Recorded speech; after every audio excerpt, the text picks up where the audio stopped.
ભરૂચ શહેરના બડીલેખો વિસ્તારના રાઠોડ પરિવાર દ્વારા ચાની ભૂકી તેમજ અન્ય ચીજોથી શ્રીજીનું સર્જન કરાયું છે।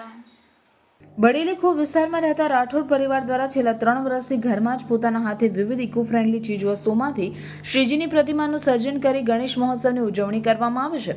સતત 3જા વર્ષે ઘરે જ ચાની ભૂકી, ટોપલી, વાંસ, પૂઠા વગેરે ચીજવસ્તુમાંથી 1.5 મહિનાની મહેનતથી અયોધ્યાના રામ સ્વરૂપે ઇકો ફ્રેન્ડલી શ્રીજીનું સર્જન કરી ઘરમાં શ્રદ્ધાભેર સ્થાપના કરી ગણેશ મહોત્સવની ઉજવણી કરવામાં આવી રહી છે, જેનું મિત્રો સહિત આસપાસના શ્રીજી ભક્તોમાં આકર્ષણ જોવા મળી રહ્યું છે। આમ દર વર્ષે ઓછા ખર્ચમાં શ્રીજીની ઇકો ફ્રેન્ડલી પ્રતિમા બનાવી લોકોને ઓછા ખર્ચમાં પણ તહેવાર ઉજવી શકાય છે તેવો સંદેશ રાઠોડ પરિવાર આપી અન્યોને પણ તેના અનુકરણ માટે પ્રેરણા પૂરી પાડવામાં આવી રહી છે। જય ગણેશ। મારું નામ દીપેનસિંહ નટવરસિંહ રાઠોડ છે। અમે બડેલીખો ભરૂચ ખાતે રહું છું।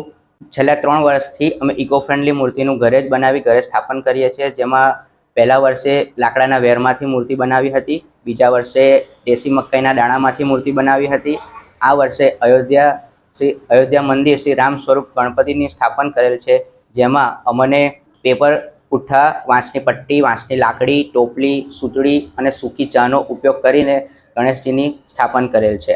મૂર્તિ બનાવવા માટે અમને 40 થી 45 દિવસનો સમય લાગેલ છે અને મૂર્તિમાં આભૂષણ, વાઘા, અલંકાર સર્વ વસ્તુ ઘરે બનાવેલ છે અને સાથે રામાયણનું ડેકોરેશન પણ કરેલ છે।